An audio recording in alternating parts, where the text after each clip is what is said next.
Voilà.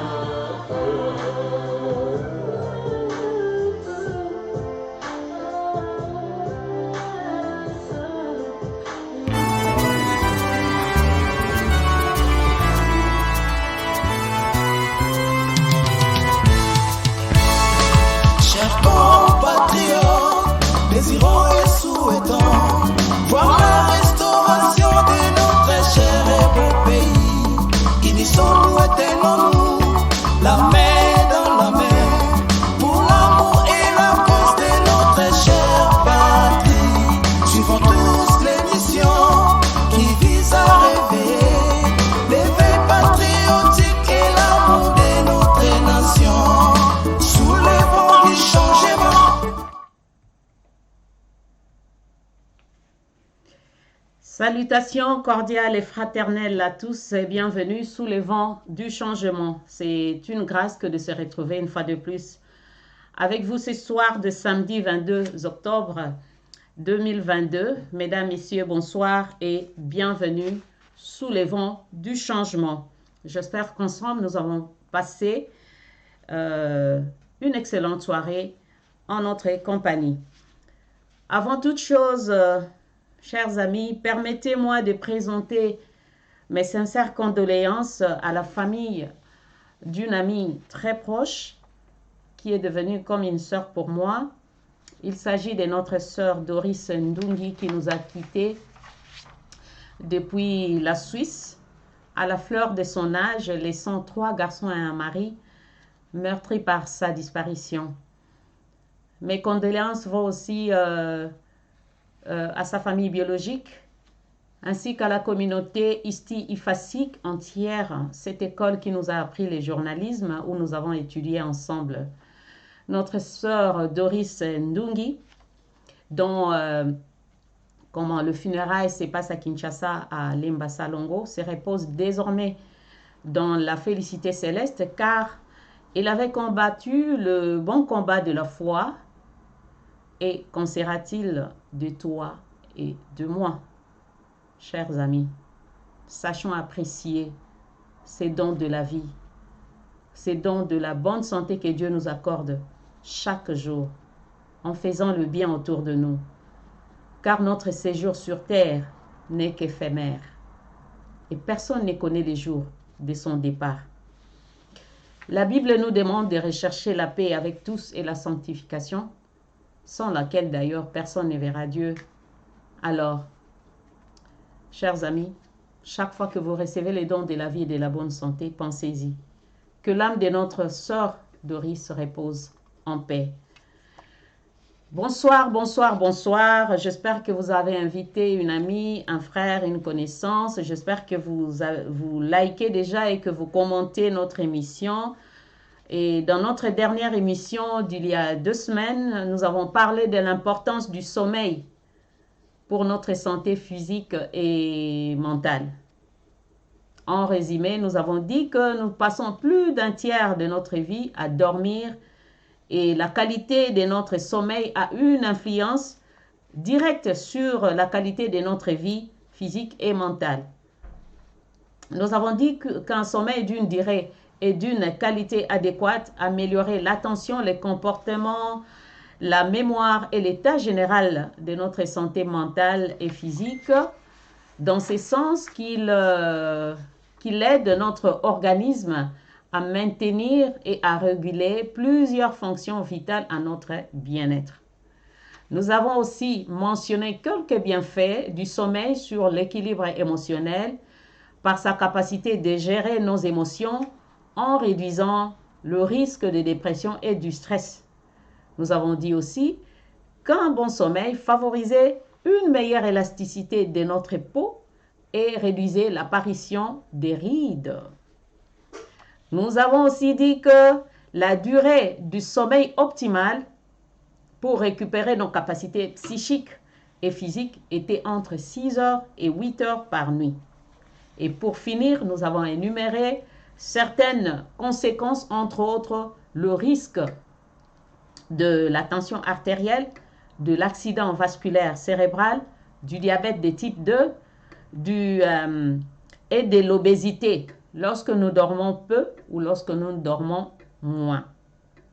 C'était là en fait un résumé de notre émission de la fois passée, il y a 2 semaines, lorsque nous parlions de l'importance du sommeil pour notre santé physique et mentale. C'était donc là ma modeste contribution, car mon devoir lorsque je viens ici, c'est de vous informer, c'est de vous sensibiliser sur la santé, et j'espère que cette émission a béni une personne et va aider quelqu'un à reconsidérer sa routine ou son rythme de sommeil pour dormir au moins 6 heures la nuit. Vous pouvez retrouver cette émission sur notre chaîne YouTube Sous le vent du changement TV et tant d'autres émissions d'ailleurs que j'ai faites sur la santé. Si vous allez sur YouTube, vous tapez Sous le vent du changement TV, vous verrez Maman Angélique là-bas et les émissions que j'ai déjà faites dans les passés. Voilà. Chose promise, chose due, et l'occasion faisant les larrons, nous voulons ce soir parler de la vaccination contre la grippe saisonnière. Car c'est bientôt l'hiver ici en Europe. Dans les climats tempérés, comme chez nous au Congo, les épidémies saisonnières surviennent principalement au cours de l'hiver. Tandis que dans les régions tropicales, dans les climats tempérés comme ici en Europe, les épidémies saisonnières surviennent principalement au cours de l'hiver. Et tandis que dans des régions tropicales, comme chez nous en République démocratique du Congo, la grippe peut apparaître tout au long de l'année. Et donc ce soir, nous voulons donc encourager une personne à se vacciner contre la grippe saisonnière, car bien souvent les conséquences sont néfastes et surtout pour les personnes vulnérables à cause de leur comorbidité ou de leurs conditions médicales déjà existantes. Nous partons toujours du principe que il vaut mieux prévenir que guérir. Voilà.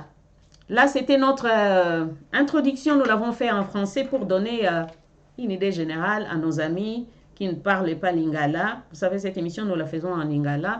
C'était en fait un résumé de l'émission passée et puis introduire notre sujet de ce soir. Vous avez vu sur le petit écran, nous avons dit l'hiver approche, le vaccin contre la grippe. L'hiver approche, protégeons-nous. Voilà, avant d'entrer dans le vif de notre sujet, je vais saluer quelques personnes qui sont déjà avec nous. Je vois Maman Kumbi Malosa, bonsoir Maman Shalom. Maman Nicole Mbele, bonsoir Maman Angie, bonsoir ma petite sœur. Sorry for your loss. Where have I lost? Ah, oh, so sorry, thank you. My dear friend Doris, oh, que son âme repose en paix. Nous sommes là, merci Scott Garcin. Merci de partager l'émission, merci de partager l'émission. Dites à nos amis, les amis de Sous le vent du changement, nous sommes là. Ce soir, nous allons sensibiliser sur la santé, comme promis. Nous allons parler de l'importance du vaccin contre la grippe, parce que l'hiver approche. Alors, j'avais dit, nous partons toujours du principe que tant on na memelaka bino émission sur la santé, besoin nanga ezaka pour sensibiliser communauté nanga, na sensibiliser bandeko nanga na makambo oyo ezali vraiment important et ekosenga koluka biso to garder bokolongonu ya nzoto na biso. Alors lelo on a décidé na kolobela bino l'importance ya vaccin contre la grippe. Pourquoi j'ai décidé ya kolobela ngo na tango parce que en fait c'est le moment propice. Moi, il y a octobre, ezali moi vraiment normalement na biso bandeko toza na poto o esengeli biso kozwaka vaccin oyo ya contre la grippe en attendant que l'hiver ait. Donc au précédé déjà hiver quoi parce que tant hiver akoya boyebi kaka malili ndenge zalaka mais déjà on se prémunir donc oza ko se protéger avant que hiver ait. Alors yango na ekotali ça parce que mingi kati na ba communauté na biso to na batu kaka nyonso kombo ya vaccin vraiment ebangisaka. Pourquoi vaccin moi ba question ezalaka ebele. Alors lelo na hôtel ça importance nango pour na nini esengeli biso tozwa yango, surtout que biso tozala na poto hiver ezakoya. Na lobaki tantôt na tant na banayi ko introduire émission na ngai na ba climat tempéré neti oyo ya ba poto ya Europe. Donc grippe ya mingi pendant l'hiver. Mais net na bamboka na biso na Afrique esika ba climat tropicaux ezali, hein, climat tropical pardon. Omoni grippe c'est tout le long de l'année. Obenga ndeko moko boya naza na grippe na janvier, obenga na mars boye naza na grippe, obenga na juillet boye naza na grippe, obenga na août boye naza na grippe. Mais beaucoup plus awa na poto ezaka mingi pendant l'hiver. Ainsi donc, le thème de notre émission ce soir, l'hiver approche, protégeons-nous. Encore une fois, bonsoir et bienvenue. Nabandeko Oyo, Baye Kore, joindre Bisso. Voilà. Alors, Bobo Sanate, bo like, bo commenter, bo partager. Hein? Bo yeb sabaninga que Maman Angélique, aye. Toko bandesiko pona okota na émission na biso to définir nano grippe ezanine. Biso nyonso yebi grippe ango ezanine. Pamso ba soyi natuni grippe ezanine. Abi o kosu kosu. O miyoyo. Grippe aussi appelée grippe saisonnière pour une saisonnière à Wanapoto, hein, parce que na lobi na Afrique kuna ezanango tout le long de l'année, mais à Napoto beaucoup plus na saison ya hiver. Yango babenga ngo saisonnière. Eza infection moko virale. Donc viral oyo eza causé na virus aigu. Virus moko aigu eza provoqué na virus moko babenga virus grippal. Donc virus de grippe. Quoi Covid. Covid pe eza infection moko eza causé na virus. D'ailleurs tokolobela similitude entre grippe na Covid. Alors et en a trois sortes. Il y a la grippe saisonnière. Tozan a grippe, il y a type A. Pardon. Tozan a grippe, il y a type B, pardon. Tozan a grippe, il y a type C. Mais pour la émission, en profondeur, teto kenota la type A ndenini, type B ndenini, type C ndenini. Mais to lobela kaka globalement, ya likambo ya grippe. Alors, tolobi ke grippe ezali infection o ezali causé na virus moko babengi virus grippal. Alors grippe basi nango koyeba ngo ndenge ni na ba symptômes nango. Grippe saisonnière pour na biso awa na poto ezali caractérisé na tango ndeko moko akomi mbala moko fièvre moko ya makasi. Fièvre makasi. Et puis, kosu kosu. Généralement, kosu kosu ya grippe ezalaka sec. Donc, sèche. Omoni kosu kosu moko ya bisona. Bisona bayo mbekuna to benga ya tenzi penza ya tenzi. Eh? Ya tenzi. Ah, on a poto balobaka grippe comment tout sec tout sèche pardon ou tout humide. Humide omoni o ezana bakasha. Mais tout sèche ezakaka obando bana ko so moye obimisa bakasha ezate. Yango wana babengaka tout sèche. Alors on a basi na ba symptômes ya grippe okomona fièvre moko ya makasi. Kosu kosu wana sèche. Mutu pasi. Et si la raté, ba douleur musculaire. Hein? Courbature. Et puis, bah, douleur articulaire. Hein, na ba joint. Malaise moko général. Osako yo kanzoto, en tout cas, nzoto mobima elengite kito côté. Et puis, maux de gorge. Hein, comment? Mungongo pasi. Et puis, na écoulement nasal miyoyo. Miyoyo penza ya mai vraiment. Ya mai penza ezo sointe. Alors, balobi, kosu wana oyo, ya sèche wana, ekoki pe kokoma grave pe ko zoyo soki oza na grippe et ko sala m sous 2 semaines, même plus d'ailleurs. Généralement mutu soka zui grippe mingi soki par exemple organisme na yo oza na yo na système immunitaire na yo eza makasi, tant ozui grippe oza na besoin ya hospitalisation te, kaka basoda no anzoto babundi pe balongi na bango grippe ango. Donc monika mutu mona kosu omwana neti par exemple na ndako mutu moko aza na grippe neti na ba couple, mwasi aza na grippe mais mobali aza en contact ya mwasi wana omona msu yepe moko abandi ko sneeze, comment on appelle, ko éternuer, voilà. Mais omona azui grippe wana te. Pourquoi? Parce que ye ba anticorps na ye eza makasi, donc immunité na ye eza mwa makasi et protéger ye. Donc tango bat bazwaka grippe mususu pe esenga nango te, omoni kaka 1 semaine grippe azali na grippe eleki nango.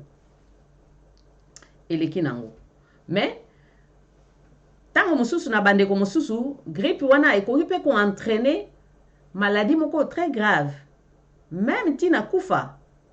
Pona bandeko oyo bazali au risque tokomona bandeko wana banani.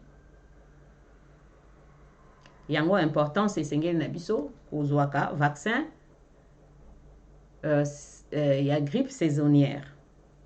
Alors tant mutu par exemple aza en contact na mutu aza na grippe et que a contaminé ye, période ya incubation, donc pour ba symptômes et comment oza infecté mais oyebite okoyeba après 2 jours peut-être kozaki en contact toloba ozaki en contact lelo koti en contact na mutu aza na grippe.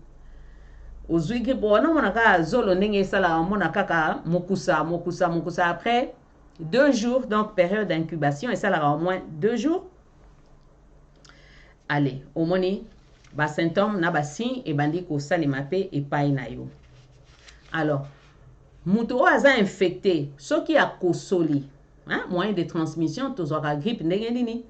Mutu aza affecté na grippe soka kosoli, soka tousser ou soit soki a éternué eti soka tiaki loboko te po bamsusu omona na balabala eti yo pe obanda koleka wana mwa bagutelete wana po momani mupepe ememaka na vitesse moko invisible à l'œil, mais omoni mwa éternuement wana mwa tout wana mutu akosoli a éternué ba droplet, donc moni ba gouttelette moko ya mikie po babenga ba droplet ya ba mycose, voilà, o ebimaka epanzani siko na mupepe yo siko so ozaki na pembeni ozwi yango ekoti kati na yo et soki immunité na yo eza makasi te omona pe mbala moko pe yo pe ozwi yango na nzela ba voie respiratoire, donc omeli yango na mupepe parce que to inspiraka pe expiraka. Tant to inspiraka to koti mupepe yango to benga inspirer ba gouttelette wana so ba droplet wana so ezaki epemeni yo po omeli yango ya ekoti na kati siko na kati na yo soki organisme na yo eza makasi te, ba anticorps na yo eza makasi te, système immunitaire na yo eza faible, omona pe yo pe ozwi grippe wana. Yango omona mingi tozaka soki omoni déjà mutu abandi kokosola to mutu a miyoyo oza na grippe musika bat bakomo kima déjà, parce que transmission nango eza vraiment très rapide, propagation nango eza vraiment très rapide. Wana tolobi soki mutu a éternué to akosoli mais ekozala pe na maboko. Mutu aza na grippe akosoli etie ou bien etie asukoli maboko te bokutani pe na nza boni mama Angélique, oh ça va boni yo na maboko wana o esukwamaki te yo pe ozongi na ndako mwa moko boye msu mukusa na misu loboko wana yo opesaki ndeko mboto yebi te ndeko wana aza na grippe na ye yo pe ochekaka boye ou bien zolo ochekaka boye ekoti yo Alors, yango, balobaka, pour prévenir transmission, il faudra chaque fois tant tozo ko éternuer, faut te tchaka le boko, et après, il faut qu'on soukola maboko, ou bien te tchek coude, et après, il faut qu'on soukola. Voilà. Et on te lobby que grippe propagation, donc, et tambolaka noki, rapide. Donc, de sorte que, et qu'on contaminer batu ebele, surtout nabisika oyo batu baza ebele neti ba école neti esika bana bazali omona mwana kenaki bien na classe tango azongi mwana komi na miyoyo oh yo kenaki bien na classe ndenge nini miyoyo boy mwana classe moko azaki wana a contaminé omona msu na ba homme de vieillard surtout ba vieillard na biso omona mama koko wana kuna so azana grippe oyo pe akomi na grippe bien na ba hôpitaux bien même na bus okotaki bus moko bato ebele ou bien ba train yebika ba train na biso ne tondaka bato siko na ba rush hour donc ba heure de pointe tango bato ba utaka misala mutu mo azana grippe ne wana yo pe okomi contaminé. Alors saison oyo ya grippe et duraka 8 à 12 semaines. C'est-à-dire entre mois de novembre, fin à novembre. À partir du 21 novembre, donc fin novembre, le 21 novembre, till le 17 mars. Parce que esa période wanande malili eko makamwa makasi na ba température na biso et kitaka mususu eko ma -2 degrés, -5 degrés na bamboka mususu. Esa période wanande grippe atambolaka makasi. Yango esengeli na biso déjà qu'on s'est préparé avant hiver et ya le mois prochain c'est le mois de novembre donc immunité na yo déjà mi préparer lelo ozwa vaccin na yo ya grippe. Voilà, yango na lobi, il est donc recommandé de se faire vacciner à partir de la mi-octobre, le 22 octobre déjà, sachant que le vaccin contre la grippe offre une protection de 10 à 15 jours après la piqûre. Donc, neti leo toza le 22. Neti, ok kozwa vaccin na yo à grippe. Il faut compter 15 jours pour que ozwa protection contre la grippe. Yango ba senga kabiso tozwa kango déjà avant hiver à s'installer. Ce qui ozwa yango na octobre, ozana temps et belé po vaccin wana est travaillé déjà katina yo et fanda comme ça tant hiver azakoya aya okuta déjà bien calé. Alors, pourquoi est-il important de se faire vacciner? Yangone makambo. Pourquoi? Parce que tout simplement vaccin ezali une arme puissante contre certaines épidémies, contre certaines maladies. Ezali vraiment protection moko ya makasi contre ba maladie mususu, contre ba épidémie mususu.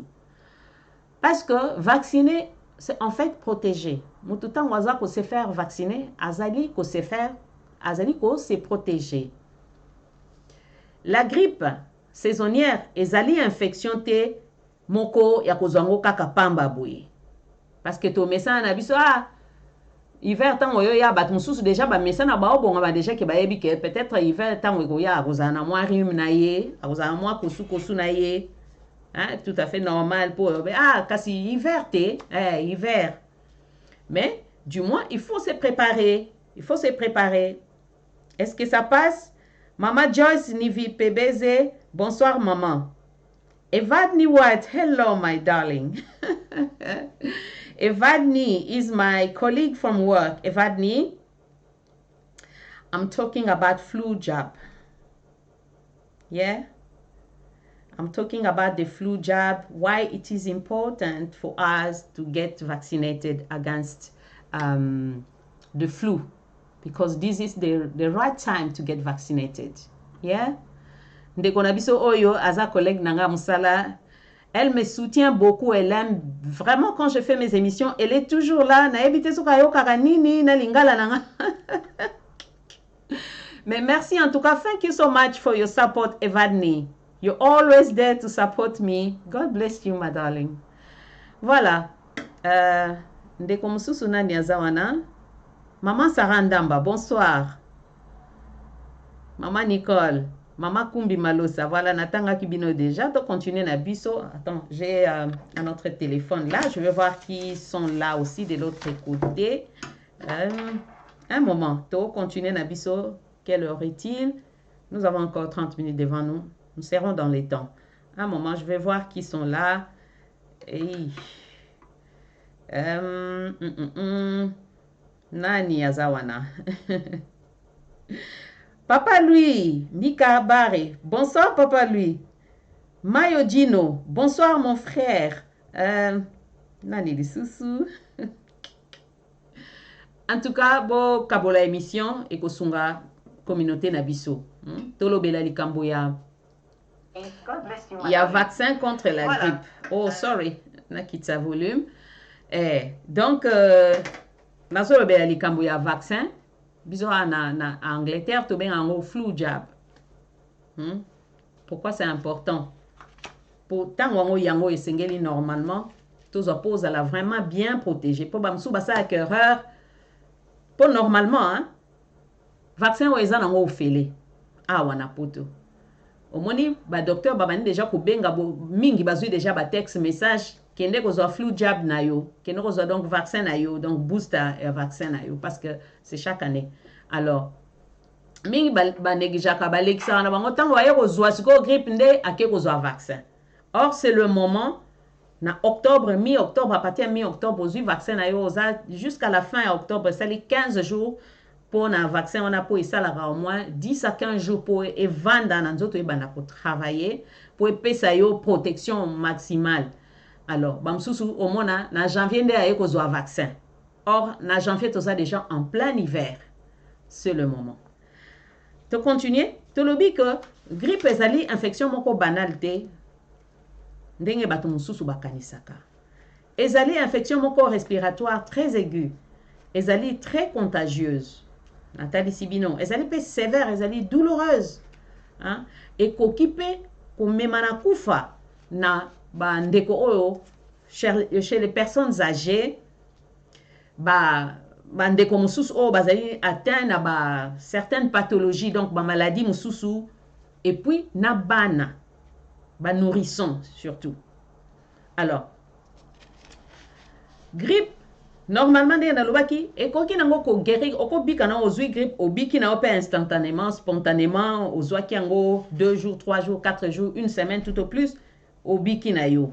Mais, pour na bande comme sous c'est quoi entraîner ba complications moko sérieuses et dangereuses na bande comme sous auto tanga bande kongo baza banani. Ezali bandeko oyo par exemple babela ba cancer. Et ko même la bango ba problème. Alors, grippe oyo ndenge na loba ki pe disusu et tout chacun entre pendant chaque hiver. Kaka maladie oyo ya grippe entre 2 à 6 millions de personnes babela kayango. Grippe azali responsable il y a de nombreuses hospitalisations. Donc, bato ebele pe bakota pe hôpital kaka likolo ya grippe. Et puis, décès dans la lobby chez les personnes fragiles. Namboka ya France, par exemple, grippe est le principal facteur. Il y a risque, il y a mortalité. Il y a des maladies infectieuses. Donc, il y a des infections. Infection et belé oyo eza le plus fréquente quoi oyo eza ezonga ka mingi eza infection ya ba voie urinaire hein ya banzela partie génitale banzela ya masuba infection ya ba voie respiratoire infection ya omoni ndeko moko aza na pota post opératoire to basalaki yo lipaso bapasolaki ye infection mususu ya makila. Alors pourquoi kasi batu babangaka vaccin? Mingi batu balinga koyoka kombwana vaccin te. Soki ozui kaka lettre moko tout boyebi ka période de Covid. Muke lettre ye. Est-ce que ozwaki booster na yo? Est-ce que ozwaki na kokende te boye na boye? Omoni mon vaccin oyo batu balinga koyoka ngo penza te. Pourquoi? Parce que batu babangaka ba réaction tant wazui tonga wana ya grippe moni chaque fois eloko nyonso ezaka na réaction na yango. Alors batu mingi tango bayoka aka masolo na bandeko mosusu nga nazwaka vaccin wana evimbisa nga loboko. Or ye azana besoin vraiment azwa vaccin wana ya grippe parce que azali mutu o azali na catégorie ya bato ya ba haut risque. Mais ndenge ayokaki moninga lobaki nga nazwaki vaccin wana evimbisaki nga loboko vraiment ekomaki kilo akomi kobanga. C'est vrai. Et c'est normal que tu éprouvé bah, effet secondaire après vaccin, il y a grippe. Et d'ailleurs, comme bah, vaccin moussousoupé. Et puis, il dépend d'arrapé, bah, moussousoupé, bah, zui na bango vaccin. Na tangwa Covid. Mingi bazwa ki ba, netingai. Esana nga elo ote. Ndako mobimba, papa, esala ki elo ote. Bana pe. Nga na zako bangi la bana, tango ba keina. Nazo tuna bango ka. You okay? I'm fine. Ba kena ikutu bango moko ba ke bazongi na bango. Omoni? Et dépendaka na mutu na mutu. Alors kozaka découragé te na ba témoignage ya batu mususu parce que yo oza yete ndenge yo gardaka nzoto na yo eza yete soki ya mela masanga yo mela masanga te. Soki yo liaka sen ma ye liaka sen mate. Elo nini causer ba réaction wana. Pour mutu na mutu azana organisme na ye. Yo ne mobati le organisme na yo yebi ndenge obati laka organisme na yo. Alors tolobi batu banga ka mingi vaccin. Hein? Et c'est normal que ba réaction après vaccination est salement.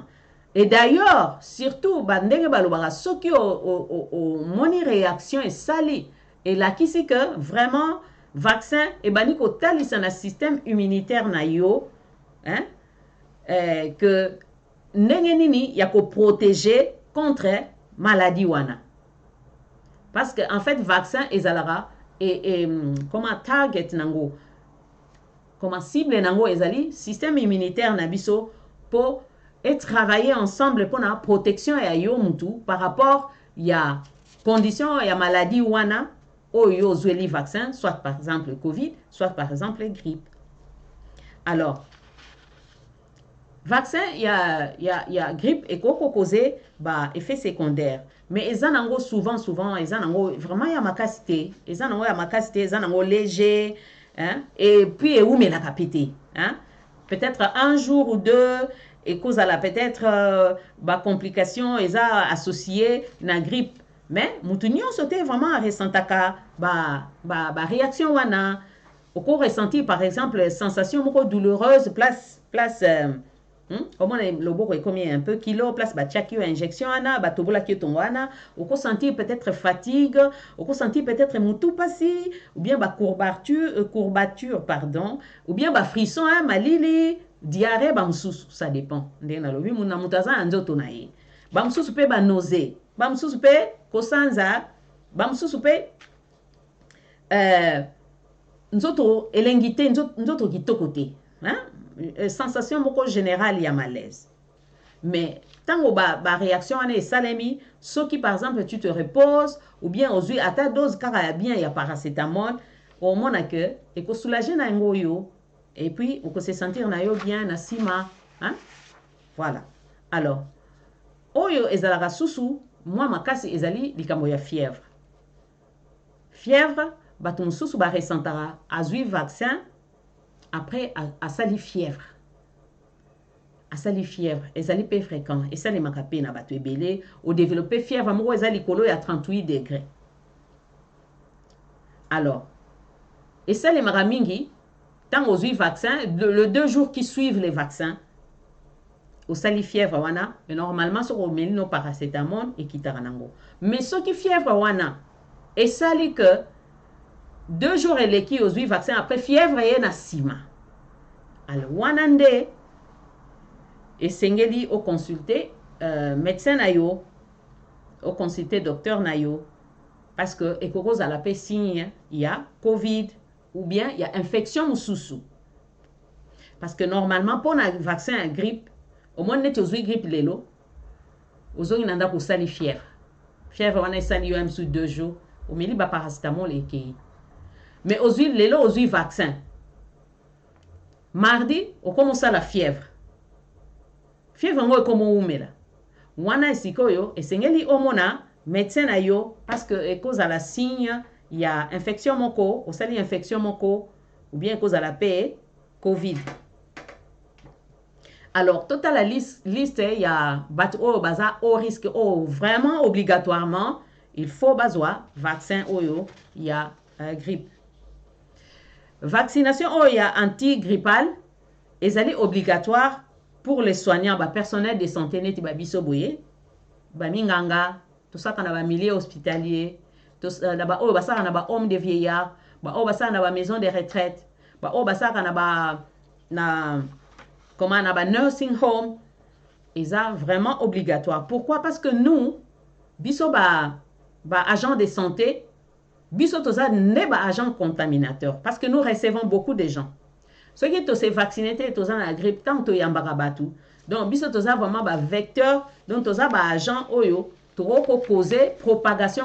Il y a makasi, parce que nous recevons beaucoup de gens, ko panzango facilement. Yango basengaka, omoni biso netina baminganga basengaka na début à octobre, il faut déjà ozoa flu jab na yo.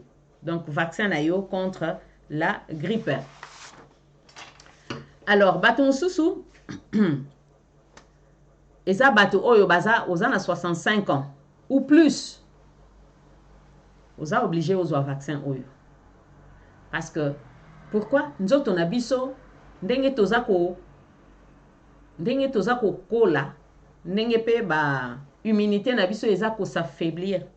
Et surtout so oza mutute oyo oza conscient, il y a le fait que quand on grandit, quand on vieillit, l'immunité n'a pas besoin s'affaiblir pour booster kango. Tout le monde a une émission sous si vous vous souvenez. Alors ceux qui ont booster kango na ba vitamine, na une bonne alimentation, oyo et booster ka système immunitaire na biso.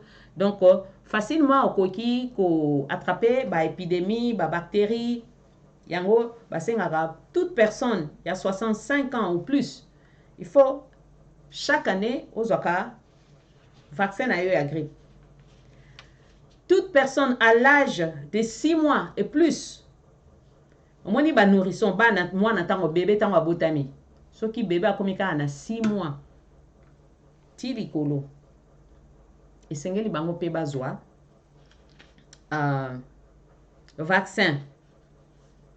Surtout que ceux qui bana oyo, nourrisson wana donc bano bébé wana 6 mois bazape na condition comorbidité mususu peut-être abouta makina asthme, peut-être abouta makina problème cardiaque, c'est très important qui bana wana bazwa vaccin ou bien peut-être azana trouble moko il y a système rénal, hépatique ou bien AVC sida, donc batwana sengeli bango bazwa parce que système immunitaire na bango ezali faible. Toute personne avec un index de masse corporelle, index ya masse corporelle, boye bien on le soutan le lobela ki monene ezali santé te ou ezali supérieur na 35. Donc disons carrément muto azali obèse ou azali obèse. Omoni aza munene vraiment ya makasi o masse index ya masse corporelle na ye eleki 35 tilikolo kuna soki boke kotala émission nanga o nasalaki sur monene ezali santé te wo comprendre eloko nini wana babengi index de masse corporelle. Banani susu baza ba candidat eza ba personne oyo vanda ba vieillard ou bazakana ba homme de vieillard, ba maison de retraite. Banani lisusu bazali ba mama boza. Ba mama baza. Voilà. Toute femme enceinte, quel que soit le stade de la grossesse, soko zana zemi, ezala à 1 mois, ezala à 3 semaines, ezala à 6 mois, ezala à 7 mois. Aux en a besoin aux vaccin oyo. Hein? Toute femme enceinte, quel que soit le stade de la grossesse. Et puis, les enfants âgés de 6 mois à 18 ans compris, surtout oh bazalaka sous thérapie ou bamelaka aspirine chaque jour parce que ça na batu mususu aspirine faut bamelango toute la vie. Pour ceux qui étaient baza bato baza na ba problème cardiaque pour empêcher makila et kangama na na circulation omoni baza na condition oyo ekangaka makila omoni makila sala moi ba clotte. Alors aspirine wana ezalaka na effet moko ya ko panzaka makila po circulation esalema bien pour na ko éviter ba maladie mususu neti ba AVC tolobelaki yango soki botali ba émission sous le vent du changement na YouTube ba émission na tolobelaki yango ba AVC ba tension artérielle voilà. Alors bana oyo batu o bamelaka aspirine toute leur vie bazape na besoin chaque année bazwaka vaccin oyo ya grippe contre la grippe. Alors et conseiller p to ces catégories ya batu o bazana besoin. Mais ceux qui par exemple na kati ya libota bozana ba bébé yoza na catégorie o ya 65 ans ou plus oza pe quand même na besoin oza pe disons oza peut-être au moins net na ba famille musuto za na ba bonne na bino aza musu na 20 ans 25 ans mais aza na catégorie oyote ya auto énuméré awa aza pe na besoin non pas seulement pour lui pour elle cette personne mais pour la protection il y a ba nourrisson il y a bana omoni pour moi na soki azu yango facilement eko mema ba conséquences moko néfaste. Donc il est conseillé aussi na bat o bazali ko vivre na ba vulnérable wana groupe oyo tolobeli pour baza ba vulnérable à cause de leur système immunitaire très faible. Il y a ko se faire vacciner pe bango pe. Alors, si par exemple vous êtes vous avez entre 50 et 65 ans, beaucoup qui peut retourner parce que tu 65 ou plus. Mais ceux qui ont entre 50 et 65 ans, ils peuvent retourner docteur. Ah, docteur, est-ce qu'on a peine pour discuter docteur ayebi comment histoire nayo médicale docteur a conseillé non ça va protège-toi seulement bien c'est prévenir aux gens on a besoin il y a vaccin ou bien soit bamsuba oh oui je pense que ce sera mieux aux OAP vaccin. Voilà. Alors tolobaki que il faut compter 15 jours pour bénéficier de la protection au vaccin et pesaka. Neti soko zu yango lelo toza le 22 bakisa 15 jours likolo donc moi toza nini octobre novembre décembre donc moi aussi dans les 31 donc oui totika na 9 jours plus 6 jours donc le 6 novembre le jour de notre anniversaire alléluia donc les 6 jours né aux yeux vraiment protection éco protéger pendant l'hiver contre la grippe saisonnière. Voilà, j'espère que ça passe les amis. Alors, ceux qui osali muto au côté na ba catégorie oyo, n'hésitez pas kene na ko se faire vacciner pour les gens au félé. Ils ont félé au kekaka. D'ailleurs kutu mundele neti a na poto asalango de tellement que facile au kenem sous place tozora bakisi na pharmacie nyonso au coin de yo kaka awa tozo pesa vaccin contre la grippe. Au monara bakomi papier moko tozo pesa vaccin contre la grippe. Parce que mondele azaka na besoin ko protéger population na ye woni ba mindele ba yebi tant population est quoi maladie donc main d'œuvre oyo batu basalara donc à 8 mois comment les termes m'échappent. Donc moi faillite côté parce que muto par exemple azan main d'œuvre moko très importante à quoi maladie donc manque à gagner voilà parce que chez les anglais time is money une seconde à pas mbeko même la bango ba million. Voilà pourquoi c'est très important. Yango ba ressources disponibles pour na mutu nyonso oyo akoyi na catégorie oyo pour na ko se faire protéger parce que les alipe ko save bango mani quoi parce que ko ndenge tolobi principe ya mieux vaut prévenir que guérir. Alors batu babo ya rami kozwa vaccin parce que balobaka nini au vaccin contre la grippe ezali efficacité ezanango efficacité ngana zwa ki vaccin na sala ki grippe mo makasi c'est vrai. Soki, balobi soki, vaccin, ils allaient assurer protection à 100% T. Mais cependant, ils allaient réduire le risque et la complication, il y a des formes graves. Netinga, par exemple, tant on a banaki, moussala oy. Il y a qui infirmière. Nassisa qui na 2014.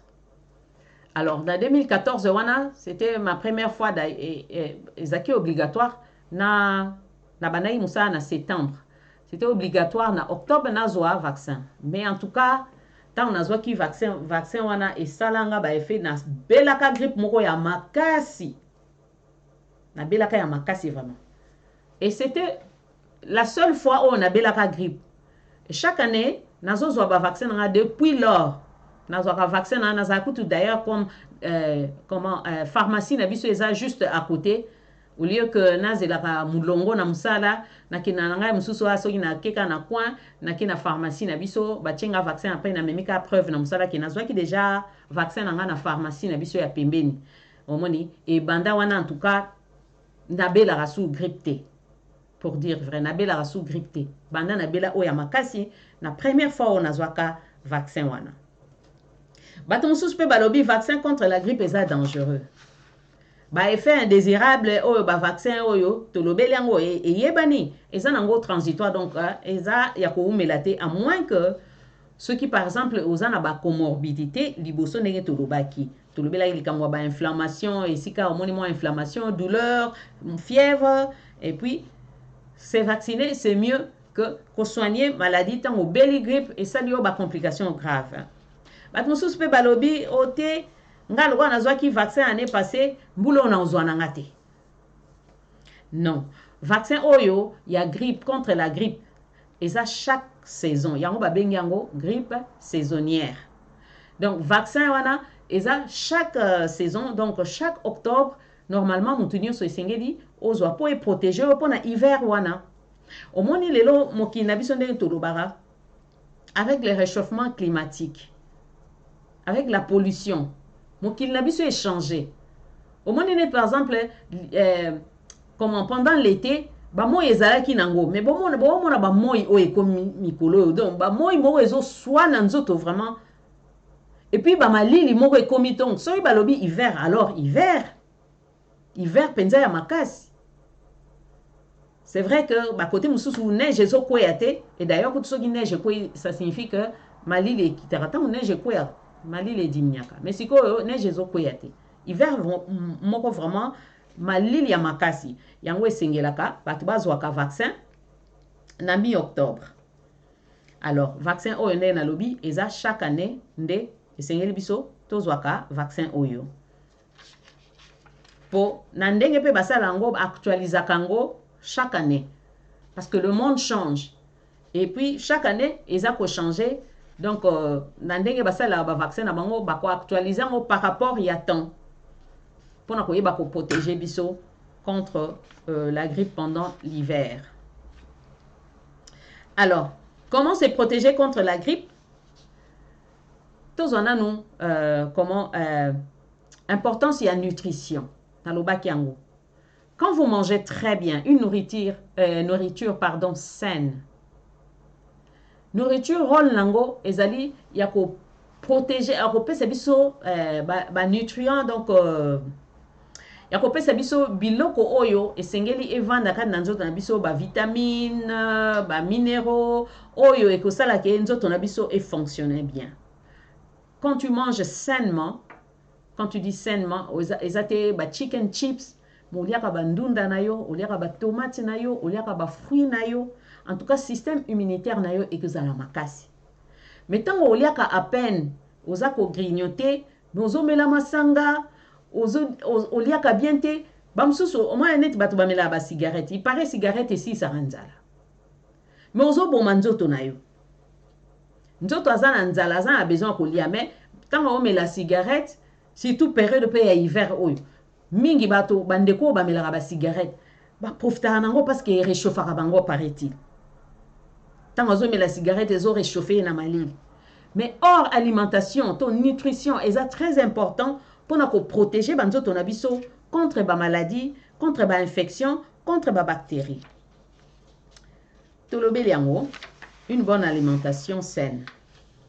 Alors, ils ont conseillé que tango virus donc tango hiver est commis et grippe est commis ko tambola et bani ko circuler et sengeli biso ko yeba ko sala ba geste au mani tango zaki na covid ba na web biso ba geste barrière et ce sont les mêmes gestes d'ailleurs ils ont protéger biso contre la grippe parce que ils ont toutes les deux na covid na grippe baza ba maladie et ba infection respiratoire.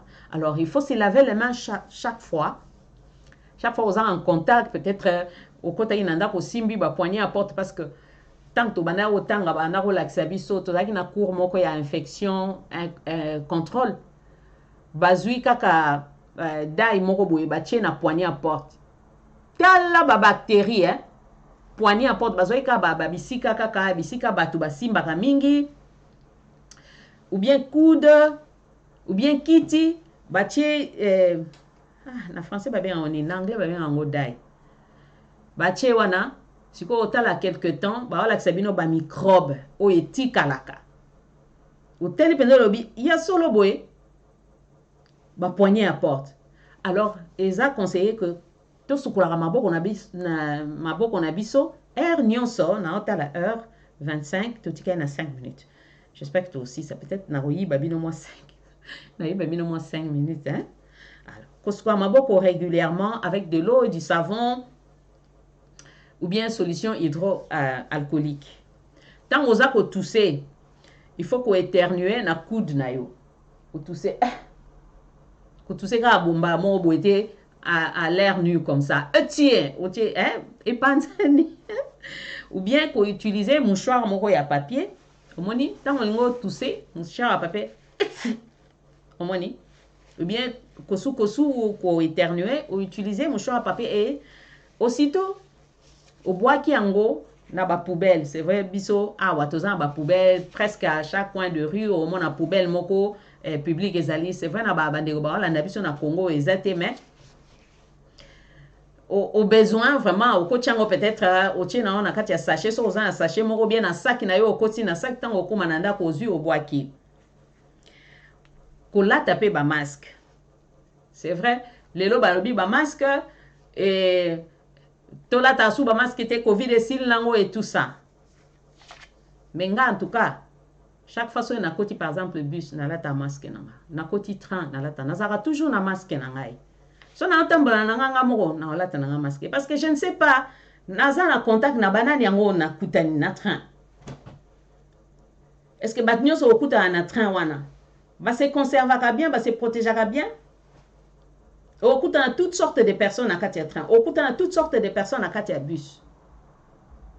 Alors, vous allez toujours na moi masque na yo. Tant aux en bango, on se protéger na yo tant au komi yo moko, hein? Ou bien qu'on garder distance, hein? Distance il y a 1 mètre au moins na voisin na yo. Et puis qu'on limiter ma ba contact na ba personne oh bazali fragile. Au moins net na hôpital. Bisika to salaka. Tant on va Covid ezaki, to bana ko permettre te batuba ya kotala. Bande kona bango c'est vrai ça fait un peu mal ndeko na bino akoti na hôpital mutu nyonso alinga mama nanga za malade aya hotala mais to bana ko peksa bande ko baya bana ko zo biso mabe moko to kuta na ba problème te mususu ko finga biso or eza mitindo pona nini pona ko ba yebite ke tozo protéger bango et pour tozo protéger pe ba malade biso parce que mutu mususu ya hotala malade a uti libanda à se protéger bien à quoi même la sous muto azana kati hôpital a même les pe maladie zomona na bete ya bino moi di solo la fois passée nazaik kota a malade moko à ça qui AVC donc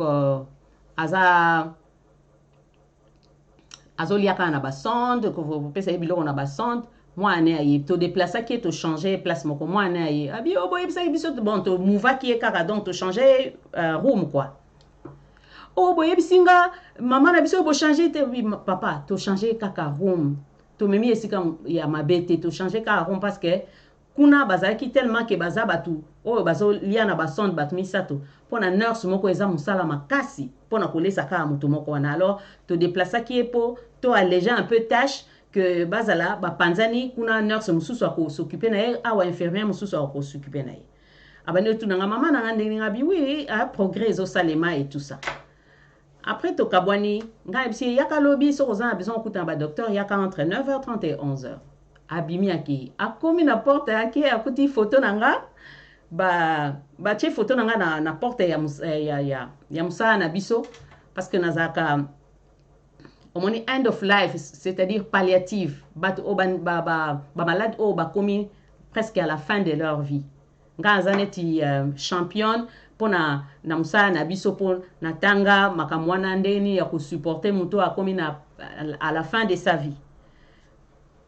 Moi mbali wana azongi mbango. Na moni photo no kuna oza muto end of life, c'est-à-dire que donc yozo tala maman nanga donc maman nanga akomi na end of life, c'est-à-dire à la fin de sa vie.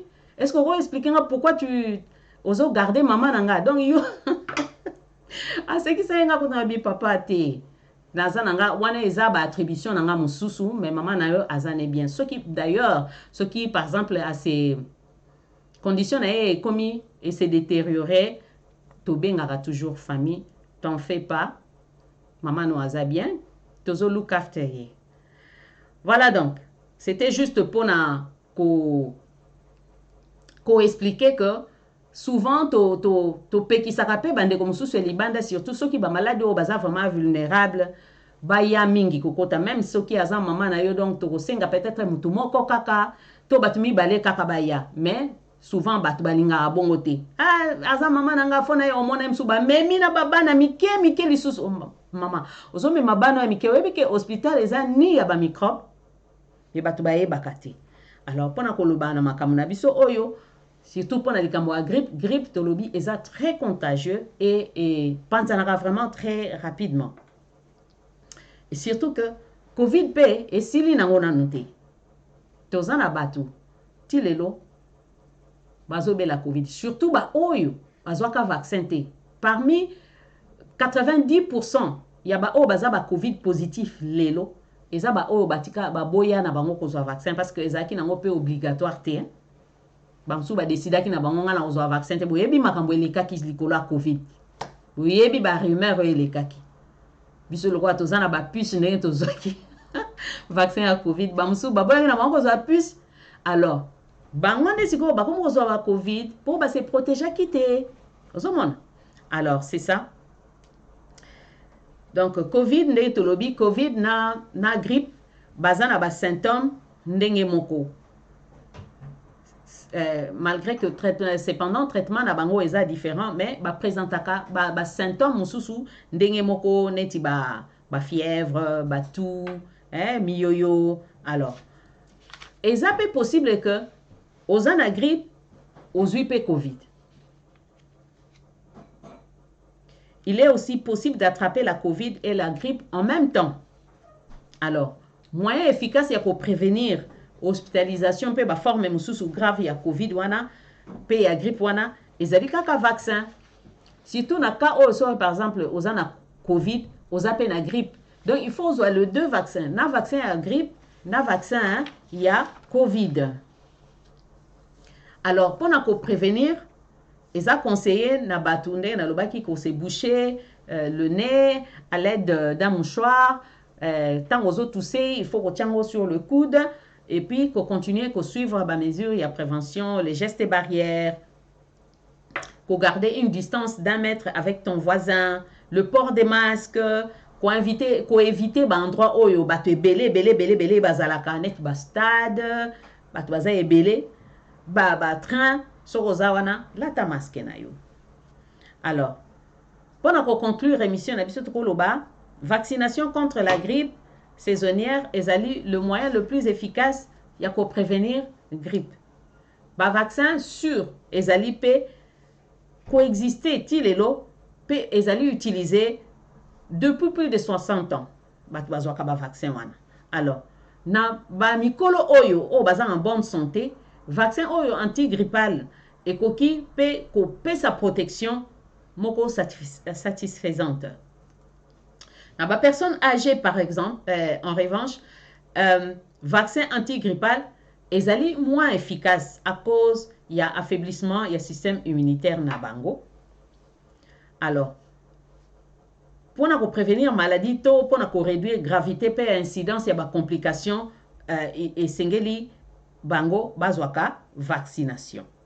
Alors, ndenge tolobi tozan en octobre, voici les moments convenables ya ko se faire vacciner. Yonde ko olani émission à lelo, c'est le moment ce que vous avez dans la catégorie Oyo, silikotanga. Vous savez, même dans le milieu hospitalier, même bandeko mingi, infirmier moussous pe baboya na bango, baboya na bango, na ozwananga vaccin te na zwaki année mois passé, mais ils ont bon exemple te parce que toi, oza en contact, ozo yamba ba malade, okoza agent contaminateur. Or ba malade wana tango baye na maboko na yo, baye po yo sunga bango. Alors, oyete po yo détruire bango lisusu. Voilà.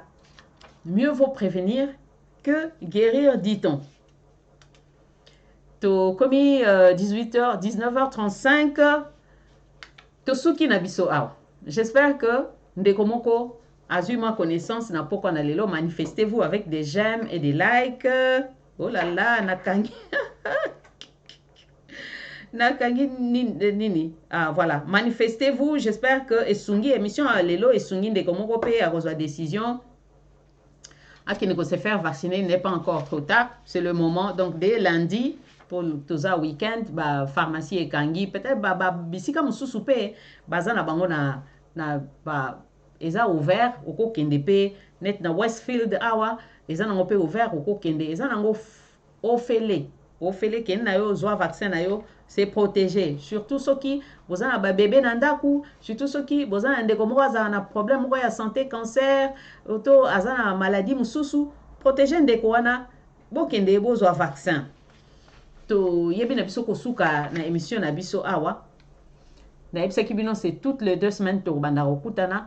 La fois prochaine to koya susu na numéro mususu soki nzambe abateli biso. Alors, n'oubliez pas de liker, de partager et surtout de vous abonner sur notre chaîne YouTube Sous les vents du changement TV. Maman Angélique est là, elle vous attend. Partagez l'émission, partagez au maximum, faites profiter de cette connaissance, de ce savoir à une autre personne. Lobby, demain je serai encore live sur Facebook, mais cette fois-ci ce sera sur la page Femmes Sages. Femmes Sages, à partir de 21h30, nakozala live kuna nakoya ko sunga pe ko pambola bana na nzambe na émission na biso Femmes Sages bâtissent sa maison. Prenez donc rendez-vous avec moi tokuta na lobby kuna soko betika na Facebook ou bien c'est une occasion aussi que ne peut s'abonner kuna eza page moko epesa katoli na ba maman ndenge nini kovanda na kati libala ndenge nini kolamba ndenge nini kovanda na kati ya communauté et puis en tout cas conseil ebele beta Femme Sage, abonne-toi et chaque dimanche chaque jeudi na 21h30 chaque dimanche na 21h30 tout ça ba émission kuna tout ça bande ko maman Dorcas évangéliste Dorcas Gloria tout ça na maman Nicole Mbele tout ça na maman Ati Ayug tout ça na maman Sophie Lompole présentatrice ya ba émission kuna nga na sala émission kuna na français. Ceux qui osent parmi nous s'il y a des gens qui ne comprennent pas le lingala et qui voudront bénéficier de certains savoirs, rejoignez-moi demain à partir de 21h30 sur Facebook sur la page Femmes Sages. Je serai live là-bas avec un sujet très intéressant qui bénira certainement quelqu'un parmi nous. Alors, on se retrouve à demain pour le compte de Femmes Sages et dans 2 semaines, Sous les vents du changement et nulle part ailleurs. Je vous souhaite à tous de passer un excellent week-end et que le Seigneur vous bénisse tous. Au revoir et à bientôt.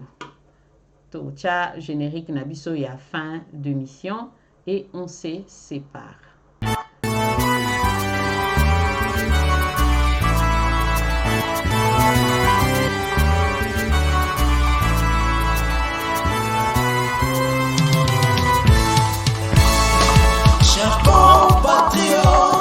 Désirons et souhaitons voir la restauration de notre cher et beau pays. Unissons-nous et tenons-nous la main dans la main pour l'amour et la cause de notre chère patrie. Suivons tous les missions qui visent à réveiller l'éveil patriotique et l'amour de notre nation. Sous les vents du changement. du changement pour redorer le blason de notre cher et beau pays Congo.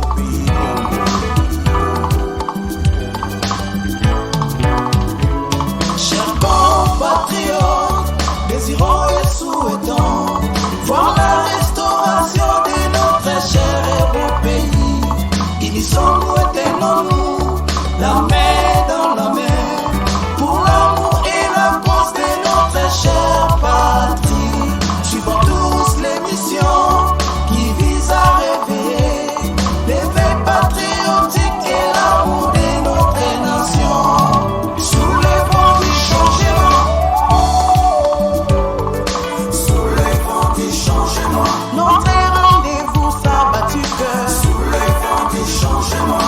Avec Madame Angélique Mbelekani, soulevons du changement. Pour le changement de maternité, soulevons du changement. Combattons les antivaleurs avec, soulevons du changement.